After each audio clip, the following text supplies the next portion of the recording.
Welcome to Supersize versus Superskinny. Checking into the feeding clinic tonight is eating machine Mark. I'm a big carbo junkie. And self-conscious food casualty Dale. I hate my body, I'm so body conscious. I feel like I've got the body of like a 10-year-old boy. Their atrocious eating habits have put them at opposite ends of the scale. But over 5 days in the feeding clinic, they'll get to radically rethink their eating regimes under Dr. Christian Jessen's watchful eye. Plus, Supersizer Mark will be travelling stateside. Hey, Mark. How's it going, Mark? Yeah. To discover life at 38 stone. And 6 weeks on, why clothes shopping can be hell when you have an eating disorder. It feels unsettling, and I just feel I'm not worthy of such nice, clothes.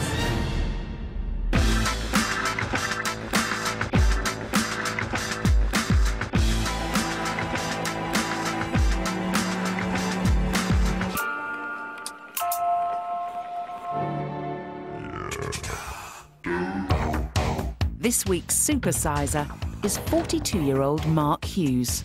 I love food. I'm a man of multiple vices.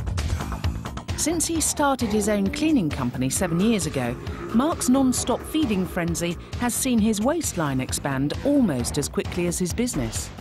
My day generally starts with a big fry-up. All the bells and whistles. It's got to be the fried bread, the egg, bacon, sausage, mushrooms, a couple of slices of toast on the side extra. Around about 11:30, I start feeling this urge that I need to snack on something. Lunchtime is literally another couple of hours later. Around about 3-4 o'clock in the afternoon, where I think, it's time for another snack, which leads on to dinner time. And it just seems that I'm never without food. Unsurprisingly, Mark's binging has started eating into precious time with the kids. He's got no energy to take them to the park. I know it does really hurt him, particularly when your 3-year-old son watches you getting dressed and turns around and says, "Oh, look, Daddy, you've got boobies." And as if playtime humiliation wasn't enough, Mark's marital bed has also become a no-go zone. For the last 7 years, I've slept on a sofa. Why? Because I snore, and I snore really, really, loudly, to a point where, my wife wearing earplugs doesn't do the trick. Hi, Mark. How are you? Nice to meet you. Hey. It's time for Mark to meet Dr. Christian Jessen and discover what his eating habits are doing to his health. A healthy weight for a man of 5'7" is between 11 and 13.5 stone. But Mark weighs in at a whopping 22 stone 3. That's 11 stone overweight. Mark, I sent you for a load of blood tests before you came in here, and let me tell you, the results of these, particularly with what we call your blood lipids, the fats and the cholesterol in your blood, they're really worrying. It means in the next 10 years, your risk of having a heart attack or stroke is really, really high. OK, it's more likely that you will have one than you won't have one. That's what I'm saying to you. Yeah. How do you feel about that? Scares me. And there's more bad news about Mark's snoring. Snoring, for a lot of people, is kind of funny, and it's just noise and means you sort of don't sleep very well. Actually, the health implications of snoring are far more serious. And particularly if you have something called sleep apnea, which is where you snore for a bit and then you stop, and there's a sort of very worrying period of even a minute or so's silence, and then you give a massive great snort and wake yourself up and start breathing again. Yeah. It's a very common thing in overweight people. Sleep apnea is caused when the muscles and soft tissues at the back of the throat collapse for 10 seconds or longer during sleep, temporarily cutting off oxygen to the brain and increasing the likelihood of strokes, heart attacks and high blood pressure. I think there should be an awful lot of things that are now motivating you to sort this out. The top of the list one is that you're going to die if you don't, is the bottom line. Yeah. Agree? Yeah, no, that's the worst feeling ever. At half Mark's age and half his weight, Dale's eating habits have driven his family to despair. I can't even remember the last time I had 3 full meals in a day. It's been that long. Dale has terrible eating habits. He doesn't eat regularly, he doesn't eat the right foods. And when he does eat, it's microwave meals.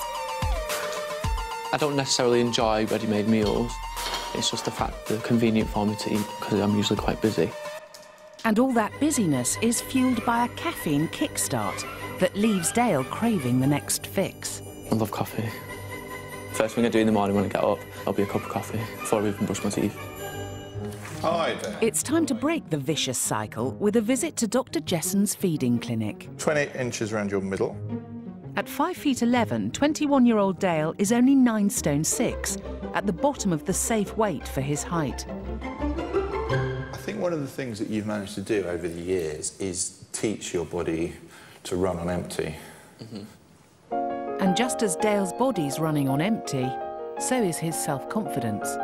Well, I've more or less been single my whole life, and one of the main reasons I think that is because I'm body conscious. My arms are dead slim, my legs dead skinny. You know, I don't feel comfortable like meeting, you know, new people. I was 17, I got like a gym membership as a Christmas present for a year, and I can count on one hand the amount of times that I used it. I felt really self-conscious as well about the other people around in the gym, you know, that had all right bodies and stuff. Just made me look like a weed. It does upset me to see him the way he is at the moment.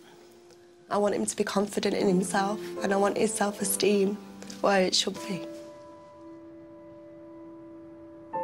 But I think, you know, if your self-esteem has taken such a bashing, then that would be a really nice thing to fix for you and for your confidence, and to see you gradually change with that would be great. So give it your best. Think about the emotional sides of things. Think about why has all this come about. You know, you've got a week to work all this sort of stuff out. I believe you can do it. You've got me breathing down your neck. Okay. Does that all make sense? Yep. For the next 5 days, our dodgy eaters will be swapping diets to encourage Mark to eat less and Dale more, before taking on a long-term healthy eating plan. Prior to finding out what's on the menu, it's time for Superskinny to meet Supersize.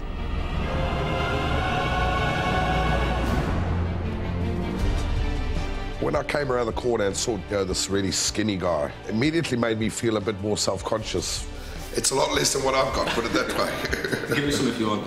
My first impressions were just that he was quite small and overweight. I would actually crush him if I had to sit on him. Kind of worries me now that he probably eats way less than I have ever eaten. Now they've got the measure of each other, it's time to confront Mark and Dale with their atrocious diets. We're going to start at the top of the day with both of you. All right. And we're going to start with you, Dale. Breakfast. Mark, the concept of no breakfast? Yeah.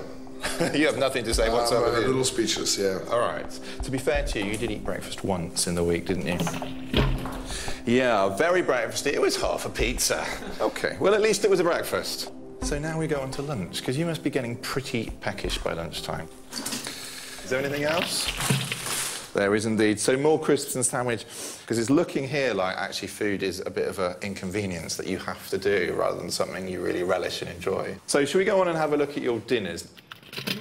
That is definitely macaroni and cheese. And lovely chips and cheese there. Baked potato with a, well, first bit of greenery we've seen going in your tube so far. We haven't done your drinks yet. You can see if you look at it, I mean, there's as much coffee in there as there is food. There's something else that you quite like a drink of on a Friday night, isn't there?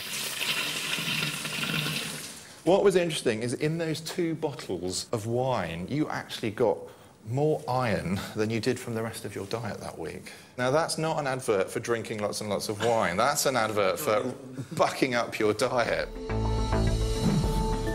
On just 1,300 calories a day, Dale's eating the recommended intake for a 3-year-old boy, instead of the 2,400 calories his body needs. Right, Mark, so it's your turn now. That looks like eggs, bacon, sausage, beans, toast. Oh, there's another one. You cook that yourself, or this is in a cafe or something? My local cafe. Your local cafe? Yeah. Dale, what do you think of these breakfasts so far? I wouldn't even eat that much in a day. I don't think you would. So I think that's a fair point.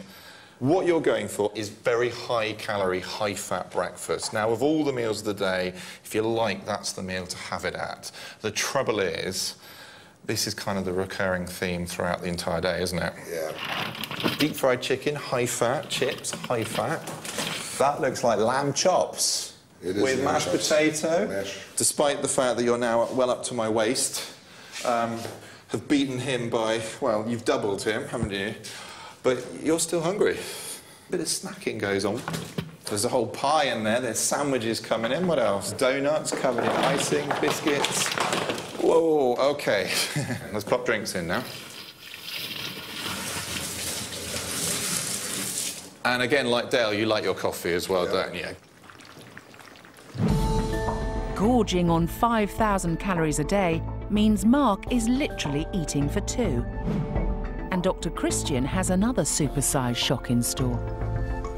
Underneath here is the amount of sugar that you get through in a year. 66 bags of sugar. That's 44 bags more than you should be getting, because that 44 bags is unnecessary sugar. So starting to take an interest in where your food comes from, what the ingredients are, who's made it what with, is really, really important. Coming up, Dale's first day in the feeding clinic turns into an eating marathon. Eating the fat was disgusting. And a shopping trip triggers a harsh realisation for our eating disorder sufferer, Erin. It's made me realise how bad I really am.